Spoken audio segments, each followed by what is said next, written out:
गोकुल जी की date of सोब्राइटी है 24 सितंबर 2024। और इनका होम ग्रुप है न्यू लाइफ ग्रुप जयपुर। और आज ये जिस पे हमारे साथ अपना अनुभव शेयर करेंगे टॉपिक पे, वो है आई एडमिटेड, मैंने माना की। तो over to you Gokul ji. For next 35 to 40 minutes आप अपना अनुभव शेयर कर सकते हैं। Over to you. जी, थैंक यू सो मच। धन्यवाद चेयरपर्सन। नमस्कार, मेरा नाम गोकुल है। मैं एक शराबी हूँ और ईश्वर की कृपा है, फेलोशिप की मदद है। आज का दिन शराब नहीं पी और शराब पीने के कोई विचार नहीं है। मैं सबसे पहले ग्रुप की सर्विस टीम का धन्यवाद करना चाहूँगा कि मेरे को सर्व करने का मौका दिया। मेरे ऊपर ग्रेस है गॉड की, आप भाइयों की, कि आपने मुझे इस लायक समझा और मेरे को शेयर करने का अपॉर्चुनिटी दी। मैं, जैसा कि भाई ने बताया कि मैं जयपुर का रहने वाला हूँ। मेरी डेट ऑफ सोब्राइटी है 24 सितंबर 2024 और मेरा होम ग्रुप है न्यू लाइफ ग्रुप जयपुर।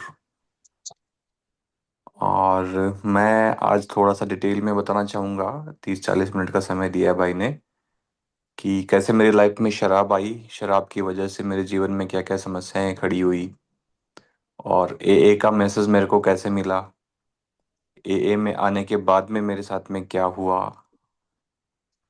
मेरे रिलैप्स हुए उनकी क्या वजह थी, और मैंने क्या किया जिसकी वजह से मुझे फ़ायदा हुआ, और ये जो मेरी छोटी सी रिकवरी है वो स्टार्ट हुई, और क्या क्या चैलेंजेस मैंने फेस किए। तो मैं शॉर्ट में इसको थोड़ा सा बताने की कोशिश करूँगा। मैं करीब 18 एक साल शराब पिए मैंने, और मैं राजस्थान का रहने वाला हूँ। छोटी ही उम्र में मेरे मदर फादर एक्सपायर हो गए थे।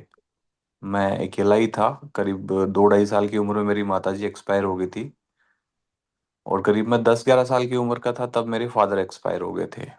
मेरे ब्रदर सिस्टर नहीं थे, तो मैं अकेला ही था।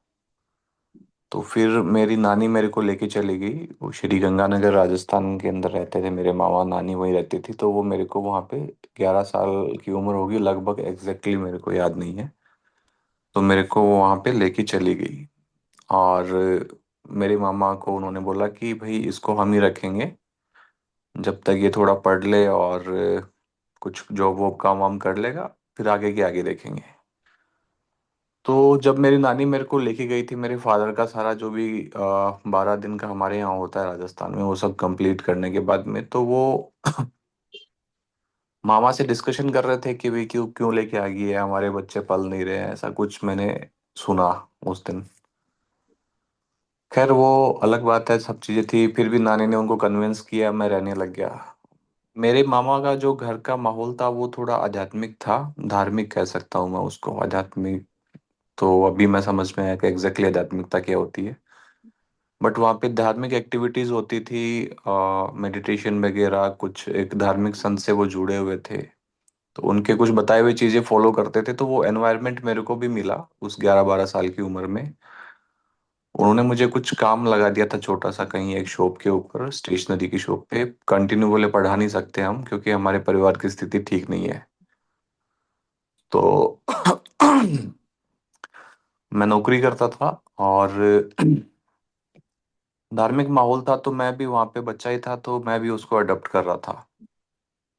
और वो किसी संत को मानते थे, उनके प्रवचन सुनते थे, मैं भी सुनता था, और उनके बताई गई कुछ विधियां मैं करता था, जैसे मेडिटेशन करना, योगा करना, फास्ट करना, और रोज मंदिर जाना। इस तरह की चीजें मैं कर रहा था, और वो कल्चर को मैं अच्छे से अपना चुका था। और मुझे याद है कि मैं उस टाइम बहुत अच्छे से मेडिटेशन मॉर्निंग में करता था। मैं 5-6 बजे उठ जाता था। मेरा रूटीन था पूरा काम पे जाने का सब। और मैं शराब से बहुत नफरत करता था। बचपन में जब मैं मेरे गांव में था, तब मैं, मेरी कॉलोनी में एक दो लोग शराब पीते थे, और वो काफी हुड़दंग करते थे उस टाइम पे। तो मैं बहुत डरता था उनसे कि शराब की वजह से ये दिक्कत होती है। रात भर वो घूमते थे, हल्ला करते थे। तो मैं बहुत घबरा जाता था, कई बार उनको देख लेता था सामने से आते तो मैं भाग जाता था, इतनी मेरे को नफरत थी। और वही माइंडसेट मेरा स्टार्टिंग में वहाँ पता था, मेरे मामा और के घर पे। और किसी भी तरह से शराब का कोई विचार नहीं था। ऊपर से मेरे को जो कल्चर मिला तो उसमें तो बिल्कुल ही मैं शराब से नफरत करने लग गया।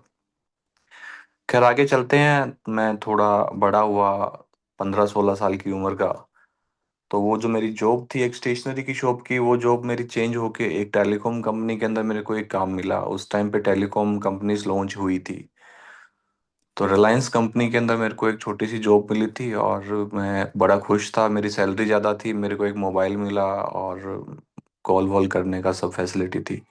तो वहाँ का जो कल्चर था, वहाँ पे शराब का चलन था और वहाँ पे लोग पार्टीज वगैरह करते थे और डिस्ट्रीब्यूटर्स वगैरह के लिए भी पार्टीज होती थी। एम्प्लॉयज़ भी वहाँ पे मोस्टली पीते थे। तो मैं वहाँ पे कभी कभी जाता था तो मैं देखता था, बट मेरे को दूर दूर तक ऐसा थॉट नहीं था कि मैं कभी शराब पीऊँ, क्योंकि मैं बचपन से डरता था और फिर जो मेरे मामा घर का कल्चर था तो उसकी वजह से मेरे को शराब से कहीं ना कहीं हीन भावना थी कि मैं इसको नहीं पीना, ये बेकार चीज़ है। लेकिन मैं कंटिन्यूसली उनमें जाता रहा तो मेरे जीवन में एक दिन शराब आ गई। एक मेरा अच्छा दोस्त बना, उसने मेरे को थोड़ा सा फोर्स किया कि यार ये तो बियर है, इसमें कुछ होता नहीं है, थोड़ी सी ले ले। और इसमें नॉर्मल ये जो का पानी, ये सब चीज़ें उसने बताई। तो अकॉर्डिंगली मैंने थोड़ी सी उसको पी, टेस्ट किया तो मेरे को ठीक लगा। और फिर मैंने भी थोड़ा सा सोच समझ के उसको पहली बार पी कि हाँ यार, इसमें तो किसी का क्या ही नुकसान है, ये तो नॉर्मल एक जस्ट फ्लेजर के लिए चीज़ है। तो मैंने उसको आधी बियर को पी और मेरे को बहुत अच्छा लगा और मैंने काफ़ी एंजॉय किया उस दिन। डांस वांस किया। मैं एक थोड़ा सा मतलब कंजर्वेटिव नेचर का इंसान था, मतलब मैं थोड़ा सा शर्मीला टाइप का, लो कॉन्फिडेंट था। बट उस दिन मैं जस्ट ऑपोजिट हो गई चीज़ें। मैंने खूब एंजॉय किया, खूब नाचा कूदा और मैं अच्छे से खाना खाया। तो मैं अट्रैक्ट हुआ उस चीज़ से काफ़ी। और ऐसे करके वो चालू हो गया सिलसिला, धीरे धीरे धीरे धीरे करके मेरी लाइफ में वो ओकेजनली से फिर कभी संडे सैटरडे जब जब पार्टियां होती थी और मैं उसको लाइक करने लग गया कि ये बहुत अच्छी चीज़ है। और इनिशियली शराब मेरे को बहुत सपोर्ट करती थी। मेरे को याद है कि मैं पतला था, मेरी हेल्थ ठीक होने लग गई, मेरा फेस ग्लो करने लग गया, मेरा कॉन्फिडेंस बढ़ गया। बहुत सारे उसके फायदे मेरे को नजर आए। तो मैं ऐसे करके मेरी स्टार्ट हो गई और मैं पीता था उसको। उसके बाद में बाकी के करेक्टर डिफेक्ट्स भी मेरी लाइफ में आने लगे। मैं नॉनवेज वॉनवेज उस टाइम पे नहीं खाता था, क्योंकि मैं वो बताए गए थे उन संतों की बात।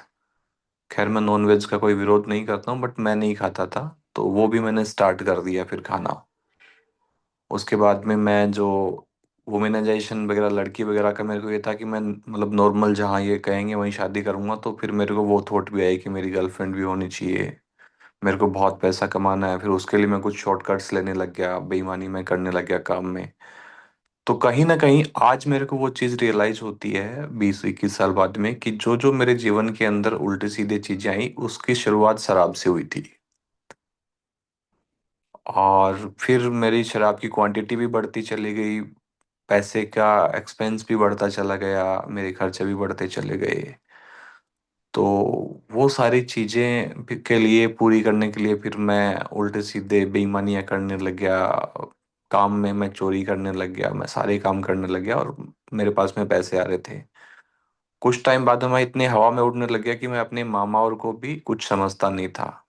और वो मेरे को रोकते थे, टोकते थे, तो मैं उनको कुछ नहीं समझता था। मैं कोई रिस्पेक्ट नहीं करता था। मैं इतना जो बिल्कुल डरपोक सा, लो कॉन्फिडेंट था। मैं बहुत ज़्यादा हाई फाई समझने लग गया और मैं उनसे रोज़ लड़ने झगड़ने लग गया। और अल्टीमेटली मैंने उनका घर छोड़ दिया कि भाई मेरे को कोई ज़रूरत नहीं है तुम लोगों की, मैं अपने हिसाब से रह लूँगा। मैं वहाँ से चला गया, घर छोड़ दिया मैंने उनका। और फिर मैं काफ़ी जगह पे भटका, मेरी नौकरियां भी फिर फ्रिक्वेंटली जाने लग गई। मैं पंजाब में भी रहा, मैं दिल्ली भी चला गया, मैं हरियाणा भी रहा, मैं गुजरात भी गया और बहुत सारी लोकेशंस पे मैं घूमता रहता था। और मैं शराब दबा के पीने लग गया था। लड़कीबाजी खूब होने लगी थी, बेईमानियां मैं करने लग गया था, हर तरीके के मैं उल्टे सीधे कांड करने लग गया था और मैं अकेला ही था। मैं मोटरसाइकिल से ले आता था, किस्तों पे किस्त नहीं भरता था, कभी गाड़ी ले आता था, उनकी किस्तें नहीं भरता था। और बदमाश गुंडा, एक तरह से मैं कहूँगा मेरी लैंग्वेज में जो हम समझते हैं, टपोरी बन गया था। और उस दरमियान काफ़ी एक्सीडेंट, लड़ाई झगड़े, सब चीज़ें हुई। और मैं एक दो बार जेल में भी जा चुका था। खैर मैं 2-3 दिन में छूट जाता था, मार पीट झगड़े लड़ाई जो नॉर्मल धाराएं थी इनमें मैं गया। तो वो जैसे मैंने ए में आने के बाद में सुना कि जेल, पागलखाना और मृत्यु, मतलब इनमेच्योर डेथ। तो जेल में मैं शराब की वजह से जा चुका था उस टाइम पे, 2-3 बार चला गया था। और मेरी शराब चलती रही कंटिन्यूसली, और वो धीरे धीरे धीरे धीरे बढ़ रही थी, बट मुझे कोई दिक्कत नहीं थी क्योंकि मैं ऐसी एज में था, अकेला था, कोई कहने वाला नहीं था, कोई समझाने वाला नहीं था। और ये सिलसिला चलता चला गया। फिर मैं 24-25 की एज में जब आया तो मेरे को ये विचार आया कि यार मेरे को शादी करनी चाहिए। बट मेरे को कुछ ताने मेरे गांव वालों में, मेरे भाई कजिन्स वगैरह ने बोले थे कि तू बिल्कुल टपोरी है, रिश्तेदारी बोलते थे कि तेरे को कोई भी समाज में शादी नहीं करेगा, ये वो सब चीज़ें कोई दूसरे कास्ट में कर लेगा, भगा के ले आएगा, ये सभी पॉसिबल है। तो मैं कहीं ना कहीं ईगो पे ले गया वो एक शराबी वाला दिमाग कि नहीं अब तो मैं समाज में शादी करके ही दिखाऊंगा, अपनी छवि सुधार के ही दिखाऊंगा। तो इन चीज़ों को मैंने थोड़ा सा करते हुए, मैं थोड़ा सा लोगों को मैनिपुलेट किए, मेरे जो कुछ रिश्तेदार थे उनको, जहाँ पे मेरी शादी हुई उन लोगों को भी मैंने मैनिपुलेट किया, उनको मैंने फर्जी प्रॉपर्टीज दिखाई। बहुत सारे झूठ बोल के मैंने शादी कर ली एक जगह पे। जयपुर में मेरी शादी हो गई थी, और मेरी अरेंज मैरिज हुई थी। उसके बाद में, शादी करने के बाद में, मेरे ससुराल वालों ने बोला कि हमारे एक लड़की है, आपको जयपुर में ही रहना होगा। ये मैंने पहले भी कमिटमेंट किया था उनसे। तो मैं जयपुर में शिफ्ट हो गया, एक अच्छी कंपनी में मैं नौकरी करने लग गया। उससे पहले मैंने बहुत सारी नौकरियां बदली, और यहाँ पे मेरे को नौकरी मिल गई, मैं रहने लग गया। और मैं काम अच्छा कर रहा था, कुछ मैनिपुलेशन के द्वारा कर लेता था, सेल्स में था, कुछ मैं मेहनत भी करता था। तो मैं वहाँ पे ठीक ठाक काम होने लग गया मेरा, मतलब प्रमोशंस वगैरह, सैलरीज वगैरह कंटिन्यूसली बढ़ रही थी। दारू पिलाता था मैं लोगों को, तो दारू मेरे लिए बड़ा सारा था। तो मैं सेल्स में था तो लोगों को कन्विंस कर लेता, मेरे को लगता था ऐसा उस टाइम पे। खैर वो गलत था तरीका, ऐसा कुछ नहीं था, बट मेरे को लगता था कि ये बड़ा अच्छा हथियार है। और मेरी शराब बहुत हाई लेवल पे चली गई थी। मैं मतलब दिन में भी पीता ही था वैसे तो, लेकिन मैं रात को तो जब भी पीता था तो मैं 3-4 बजे से पहले मैं कभी घर नहीं पहुंचता था। और लास्ट के 6-7 साल मेरा अल्कोहलिज्म ऐसा ही रहा कि मैं रात को, मतलब जब भी स्टार्ट होता था, मैं 4 बजे से 5 बजे से कभी कभी तो मैं आता ही नहीं था घर। तो जो कहते हैं ढक्कन बंद नहीं करना था, वो सिचुएशन मेरी हो रही थी।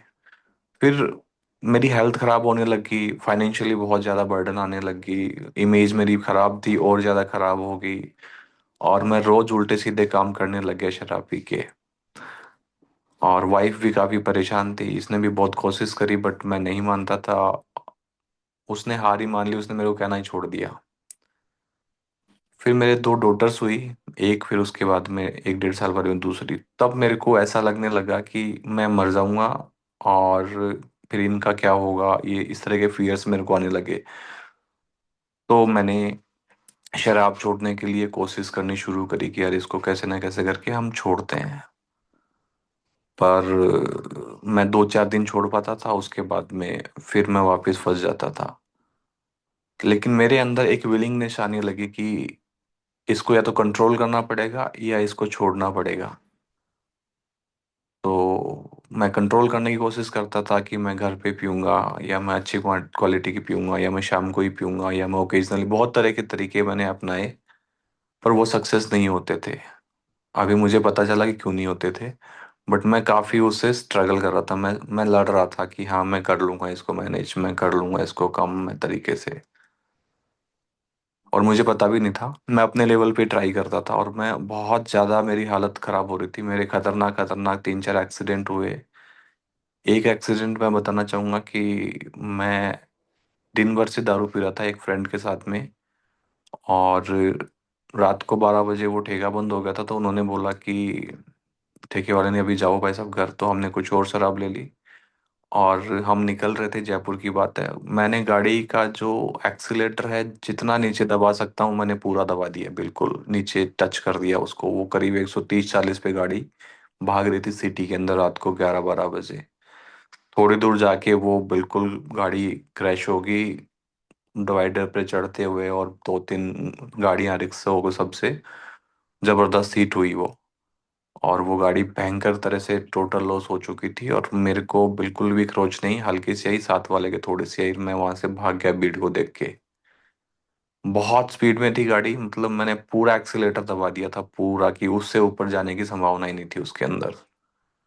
मॉर्निंग में पुलिस पुलिस का मामला हुआ, बट थोड़ी जान पहचान थी तो उसको मैनेज कर लिया गया।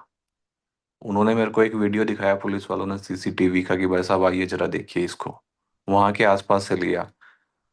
उसके अंदर से जब रोड पे वो गाड़ी निकल रही थी तो वहां पे वो गाड़ी नहीं दिख रही थी, एक तेज हवा का झोंका सा निकल रहा था, ये दिख रहा था। बोला आप देख लीजिए इसको कि क्या है ये। मैं सही बता रहा हूँ, मैंने जब वो वीडियो देखा तो मैं कांप गया उस दिन। और मैंने उस दिन कसम खाई कि आज के बाद में मैं दारू नहीं पीऊंगा। लेकिन वो कसम मैं भूल गया, शाम तक उसी दिन शाम को बैठ के मैं वापस पीने लग गया। उस दिन मेरे को लगा यार कि मामला गड़बड़ है, ये मेरे कंट्रोल से बाहर है चीज, मैं इसको कंट्रोल नहीं कर पाऊंगा। क्योंकि इतना बड़ा इंसिडेंट हुआ, ऐसे बहुत सारे इंसिडेंट हुए हैं। एक बार मैं फुल नशे की हालत के अंदर जयपुर से अहमदाबाद के लिए रात को 12 बजे गाड़ी लेके निकल गया। मेरे को होश नहीं था, मैं सुबह जब मेरी आंख खुली तो मैं भीलवाड़ा के पास में साइड में एक गाड़ी के अंदर सो रहा था। मेरे को पूरी रात का वाकया याद करने में 1 डेढ़ घंटा लग गया। बहुत सारे किस्से हुए हैं। फिर मैंने शराब बंद करने की कोशिश करी, मैं एक साइकेट्रिस्ट के पास पहुंचा जयपुर के माने ताने, उनसे मैंने हेल्प ली। तो उन्होंने कुछ मेडिसिन्स मेरे को दी कि ये ले लो, इससे आपको दिक्कत नहीं होएगी, नींद भी आ जाएगी, सब हो जाएगी। तो मैंने वो मेडिसिन्स लेनी स्टार्ट कर दी। और मैं 2 4 दिन तो बंद रखी मैंने, लेकिन उसके बाद में मैंने पीनी स्टार्ट कर दी, और मैंने वो मेडिसिन्स भी अपनी लाइफ में ऐड कर ली। और मैं दिन में जैसे मेरे को ऑफिस जाना होता था तो मैं मेडिसिन्स खा लेता था, मुझे पता है कि अब इससे मेरे को जो है ये एनजाइटी नहीं होएगी और मेरे हाथ नहीं कांपेंगे, थोड़ा सा मैं ठीक फील करूंगा। तो वो मिक्सअप कर दिया मैंने, दारू और दवाइयाँ। और वो दवाइयाँ कंटिन्यूअसली चलती रही, शराब दारू ये सब दोनों चीज़ें। स्थिति और बिगड़ गई थी। और उसके बाद में नौकरी भी चली गई थी। फिर मैं जो अच्छी नौकरी थी चली गई थी, मैं घर ही था। फिर मैंने खुद का बिजनेस स्टार्ट करा, वो ठीक ठाक चल गया था। ये 4 5 साल से सिलसिला चल रहा था, मैं कैसे भी करके शराब छूट जाए। और लास्ट में हालत बहुत ख़राब हो गई थी तो मैं प्रेयर्स करने लग गया था। मतलब मेरे को लगा कि मेरे बस का काम नहीं है ये, तो मैं प्रेयर्स करने लग गया था। उससे पहले मैं जैसे जो बताया बैक में जाऊंगा, कि जब मामा और के घर में जब मेरा जो माहौल था, वो जो आध्यात्मिकता का या जो भी था धार्मिकता का, वो जब शुरू हुई शराब तो धीरे धीरे चला गया था, गायब हो गया था। मैं कोई मंदिर वंदिर नहीं जाता था, कभी भगवान को याद नहीं करता था। कभी बहुत ज्यादा कोई दिक्कत हो जाती थी लाइफ में तब याद कर लेता, बाकी कोई लेना देना नहीं था, सब खत्म हो गया था। लेकिन जब लास्ट में मेरी हालत खराब हुई, सिचुएशन बहुत ज्यादा खराब हुई मेरी, तब मैं प्रेयर्स करने लग गया था कि ईश्वर मेरे को इससे बाहर निकालो कैसे भी करके, मेरे से नहीं हो पा रहा है ये। और वो करीब 6 7 महीने वो प्रेयर्स चली। मैं कई बार मंदिर भी गया उस दरमियान, रात को भी मैं परेशान होता था, प्रेयर करता, सुबह उठते ही प्रेयर करता था। तो यहाँ तक था मेरा शराबीपन का जो मैं पी रहा था, मैंने शॉर्ट में बताया। बहुत सारे कांड किस्से हुए हैं बीच में। टाइम का अभाव है तो वो मैं अब आता हूँ मैं कि मेरे को मैसेज कैसे मिला। एक दिन जयपुर में था मैं, और मेरे एक फ्रेंड है डॉक्टर, और एक हॉस्पिटल है उनका, और उनके कुछ स्टाफ्स और साथ वाले थे, तो उनको मैंने फ़ोन किया कि मैं बहुत परेशान हूँ और मेरे को जो है वृंदावन चलते हैं यार, मैं थोड़ा सुकून शांति मिलेगी। कई लोगों से सुना था कि वहाँ पे शांति मिलती है मन को, ये वो सब चीज़, मैं कभी गया नहीं। तो वो परेशानी ये थी कि वो पीने की वजह से एनजाइटी और बहुत ज़्यादा दिमाग खराब हो रखा था। तो मैंने कहा वहाँ 2 3 दिन चलते हैं, मन में थोड़ी शांति मिल जाएगी, तो चलते हैं। वो बोले ठीक है चलते हैं, बना लेते हैं प्रोग्राम। तो हम यहाँ जयपुर से निकले और हमने डिसाइड किया कि हम शराब नहीं पियेंगे पूरे रास्ते, और वहाँ पे भी नहीं पियेंगे, वहाँ से आने के बाद में देखेंगे। 2023 की बात है, मार्च का महीना था, यही महीना जो चल रहा है, 24 25 26, हाँ 3 साल हो गए। तो हम यहाँ से निकले, प्लानिंग ये थी कोई नहीं पिएगा, हम 4 5 लोग थे। करीब 50 60 किलोमीटर चलने के बाद में एक ने बोला यार कि मैं तो एक आधी बियर पीऊंगा, आप लोग मत पीना। उसने शुरू करी, थोड़ी दूर बाद में दूसरे ने की, तीसरे ने, और थोड़ी दूर चलते ही हम सब ने पीनी शुरू कर दी। दोपहर को 2 बजे निकले थे करीब, और हमें 6 7 बजे पहुंच जाना था वहां पे। हमने इतनी पी कि रात को 1 बजे हम वृंदावन पहुंचे, बहुत हालत खराब थी सबकी, इंक्लूडिंग मी। वहां पे जाने के बाद में सबसे पहले हमने और दारू ली। फिर नेक्स्ट हमारे ये प्लान थे कि यहाँ पे कोई लड़की ढूंढते हैं अच्छी सी, और एंजॉयमेंट करेंगे। जो पर्पज से गए थे वो सब भूल गए, और प्रोस्टिट्यूट ढूंढ रहे थे वहां पे। पहली बात, लोगों ने काफी वहां पे हमें डांटा भी, होटल वोटल वालों ने कि वैसा भी ये वृंदावन है, बट वो हमारे लिए तो क्या ही था। फिर वो चीज़ नहीं मिली तो फिर हम मंदिर की तरफ चले गए। मैं गया, प्रेम मंदिर के बाहर खड़ा हुआ था, और उस दिन मेरी आंखों में आंसू थे। मेरे को याद आ रहा था कि भगवान, मैं तो ऐसा सोच के नहीं आया था, मैं तो शांति की तलाश में आया था, और मैंने पी ली। और मेरे को इससे बाहर निकालो, जो प्रेयर मैं कंटिन्यूअसली कर रहा था।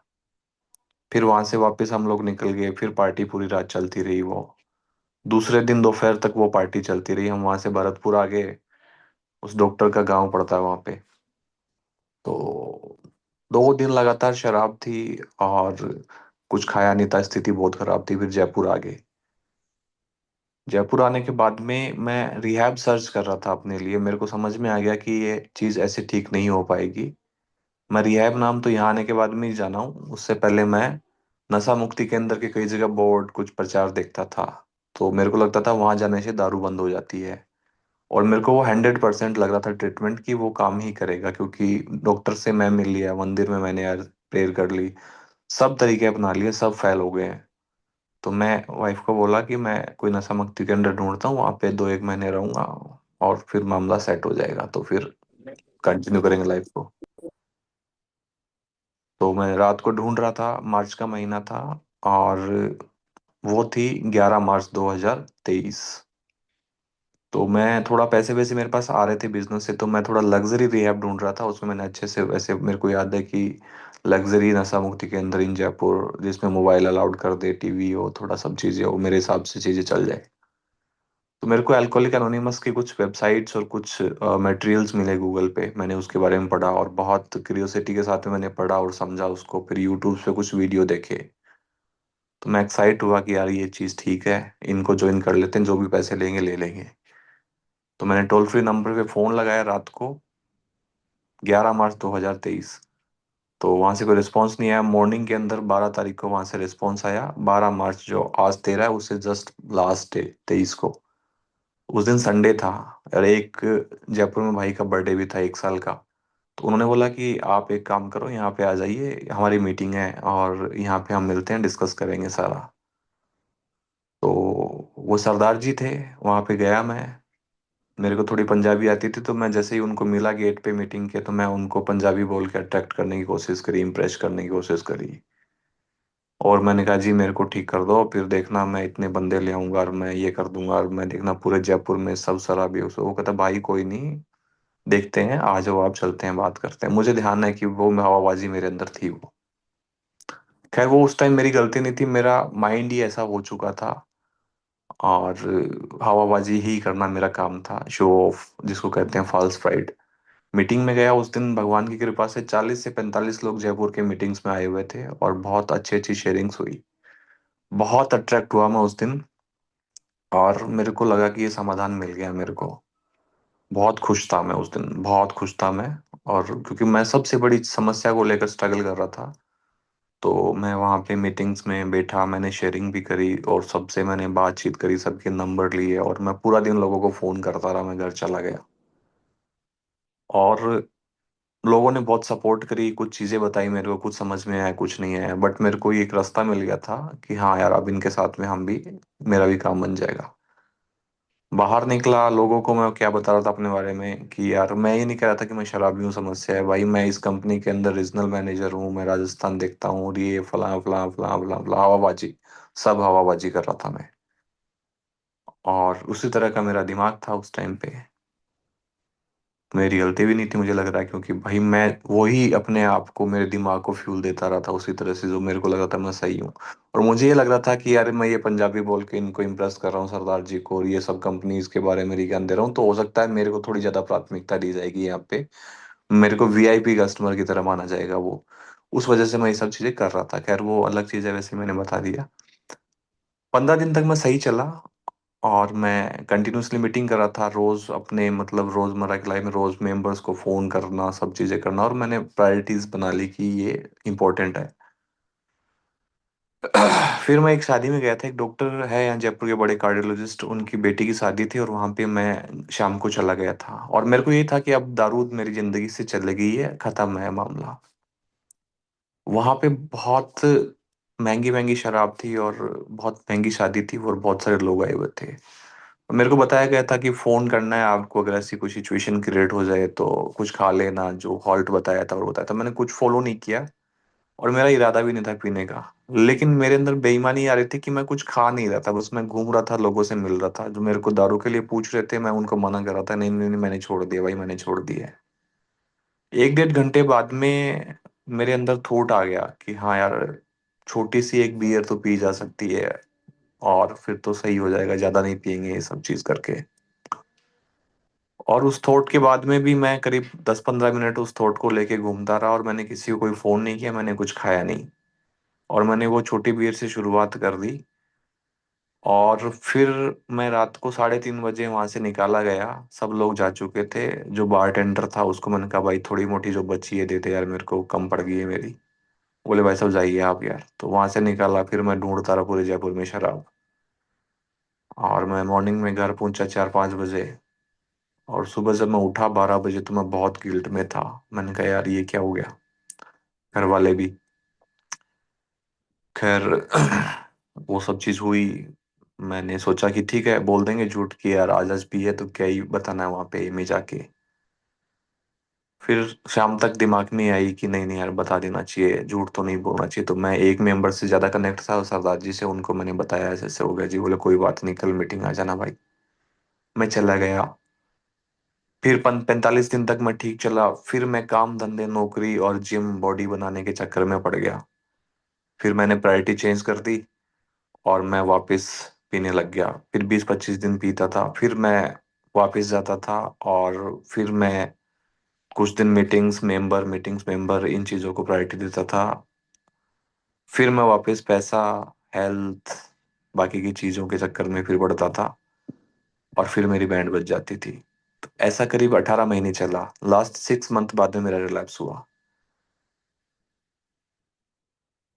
फिर मेरे को समझ में आ गया था 18 महीने के अंदर कि भाई गोकुल तेरे को फर्स्ट प्रायोरिटी लाइफ की और लाइफ टाइम तक ए को ही बनाना पड़ेगा। पैसा आए नहीं आए, कम आए, बॉडी बने ना बने, गर्लफ्रेंड बने ना बने, गर्लफ्रेंड तो बनानी ही नहीं है, बाद में जाके पता चला। तो ये सारी चीजें मुझे बिल्कुल तरीके से समझ में आई। जैसे जैसे मेरे रिलैप्स हुए मेरी स्थिति बहुत खराब होती चली गई। मैं इतने खतरनाक खतरनाक कांड करता, जब भी पीता मैं बहुत, इतने जिनमें मैं इतना गिल्ट में जाता था, ऐसी ऐसी हरकतें मैं करता था जब जब मैंने पी। हेल्थ बहुत ज्यादा खराब होती थी। फिर 6 महीने बाद में मैं कन्वेंशन में गया था। एक कन्वेंशन थी पुष्कर में। एक डेली कन्वेंशन अटेंड करी, कुछ ऑल टाइमर से मैं कनेक्ट हुआ।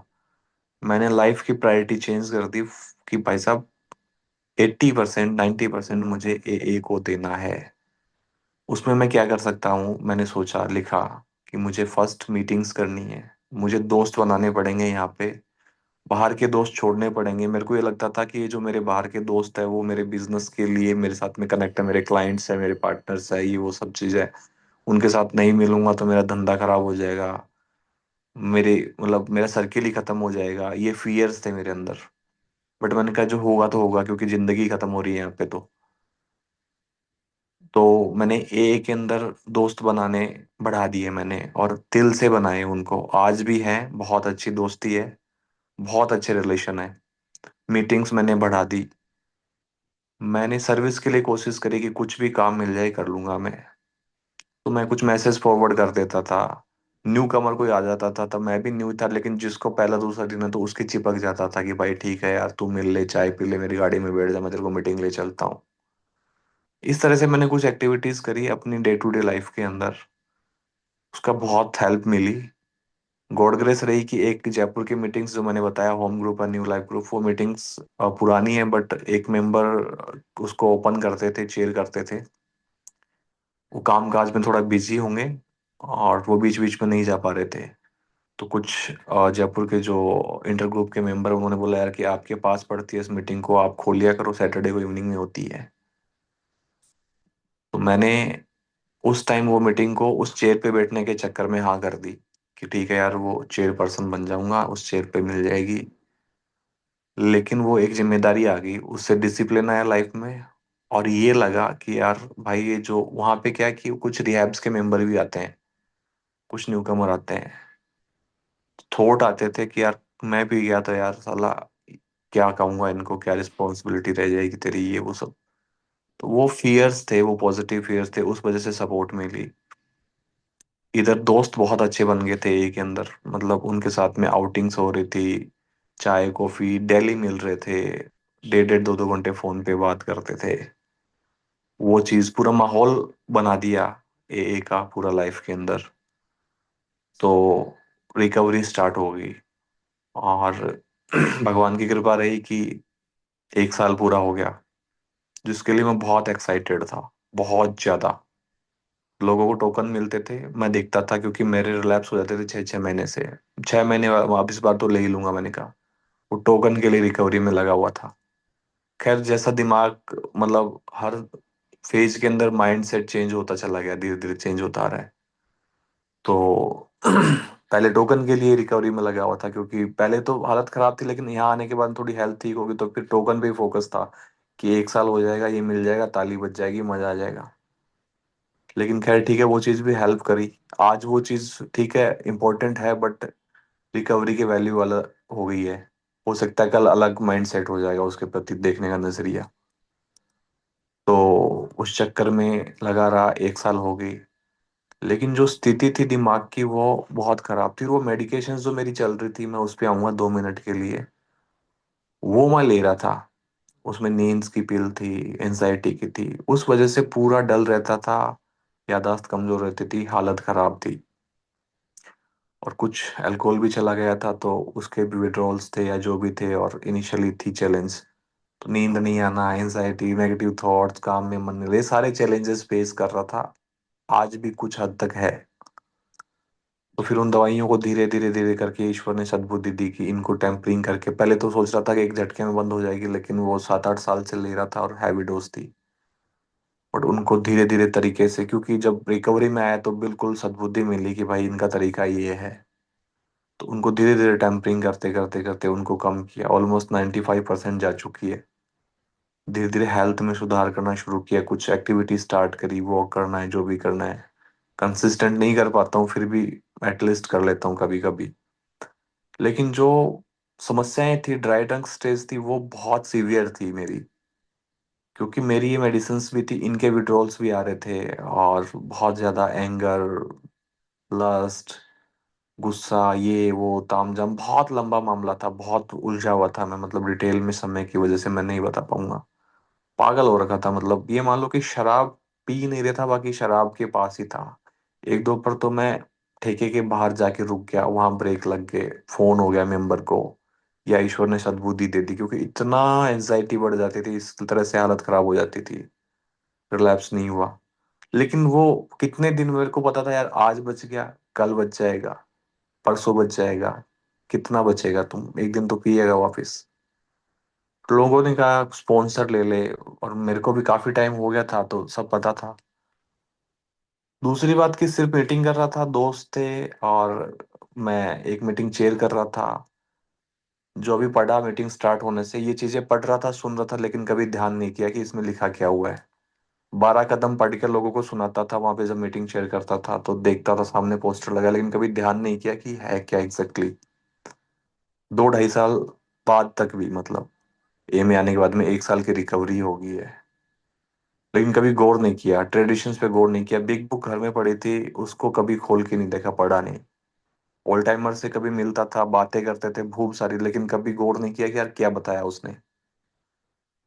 फिर जो समस्याएं थी, फिर थोड़ा थोड़ा दिमाग खुला, तब जाके ये चीजें, ये जो 12 कदम लिखे हुए थे, इनको एक दिन ध्यान से पढ़ा, इनको, इन पे गौर करी बातों की, यार ये कहना क्या चाह रहे हैं।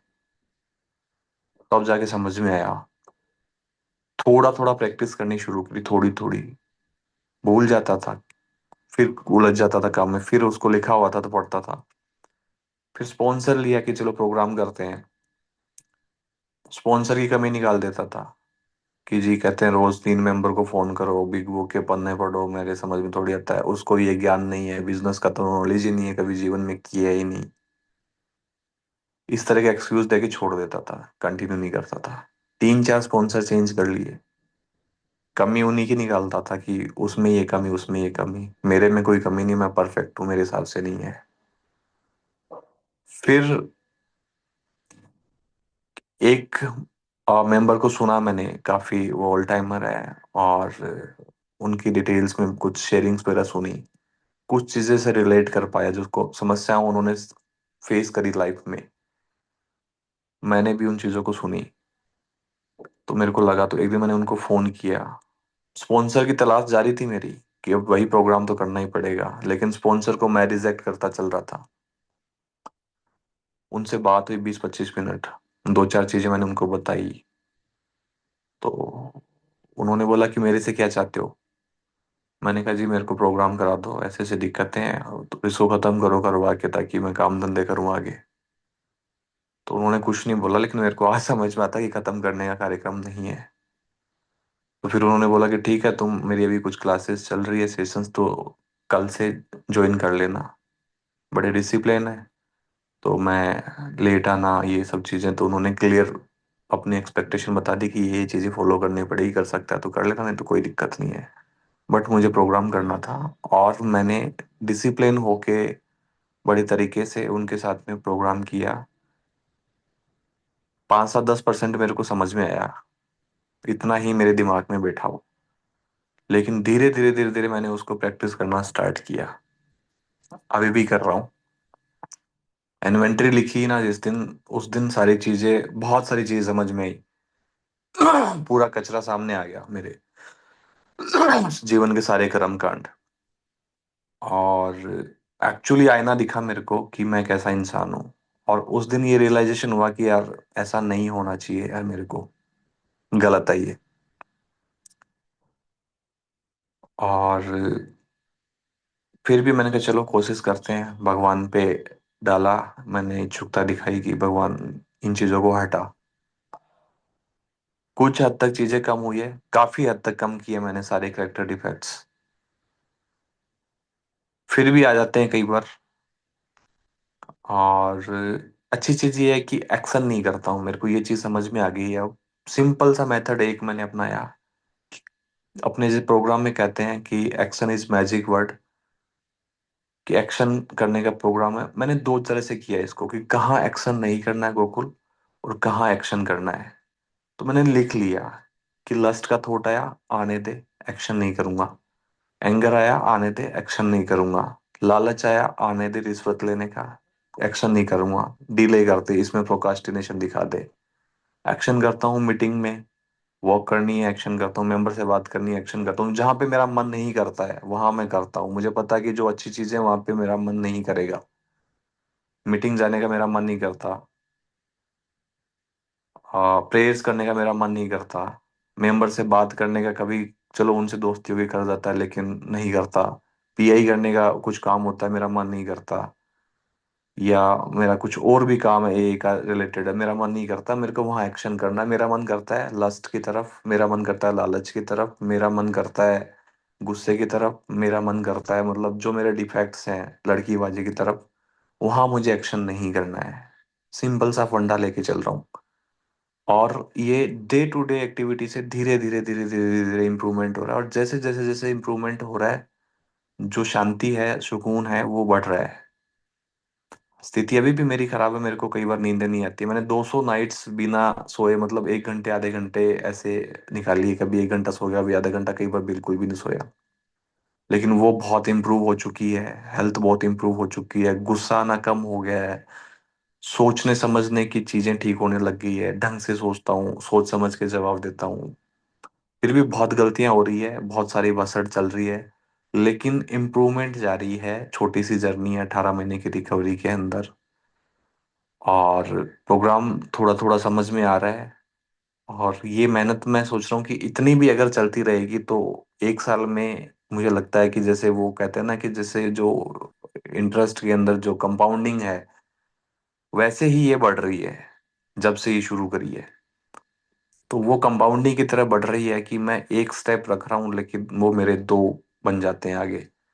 तो वैसे धीरे धीरे प्रैक्टिस कर रहा हूँ, और सही में लाइफ में बहुत बदलाव आ चुका है, और धीरे धीरे आ रहा है। और बाकी का तो भगवान की कृपा है, ईश्वर पे थोड़ा थोड़ा फेथ होने लग गया, पहले नहीं था।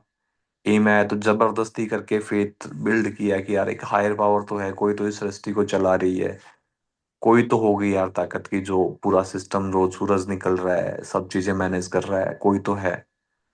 नहीं तो शुरू में लगता था कि भगवान नहीं होते हैं। मेरे को तो चाइना जाके रहना चल चाहिए, मैं 2 मिनट में खत्म करूंगा, क्योंकि वहां पे लोग नहीं मानते हैं। लेकिन अब फेथ धीरे धीरे बिल्ड हुआ है। झूठ नहीं बोलूंगा, 100% फिर भी नहीं है, फिर भी लगता है कि हाँ यार, नहीं, कोई तो हायर पावर है जो पूरा सिस्टम चला रही है इस पूरे वर्ल्ड का। और चमत्कार भी हैं, ऐसा नहीं है कि चमत्कार, ऐसे ऐसे चमत्कार है कि मेरे जैसे शराबी को वहां पे मानना ही पड़ेगा कि ये तो कोई ईश्वरीय ताकत से ही हुआ ये काम। तो मैं बिल्कुल इतना खतरनाक, मतलब नेगेटिव हो चुका था कि मैं फेथ कर ही नहीं सकता, लेकिन उनके सामने मेरी जबान बंद हो जाती है कि यार ये ऐसा हुआ है तो कुछ ना कुछ तो ताकत थी, कुछ ना कुछ तो ईश्वरीय शक्ति थी। तो वो चीजें धीरे धीरे हो रही है। और मैं यहीं पे अपनी शेयरिंग को ख़त्म करूँगा, क्योंकि समय हो चुका है ऑलमोस्ट मेरे को जो दिया गया था। मैंने शायद थोड़ा ज़्यादा ही टाइम ले लिया है। So thank you so much.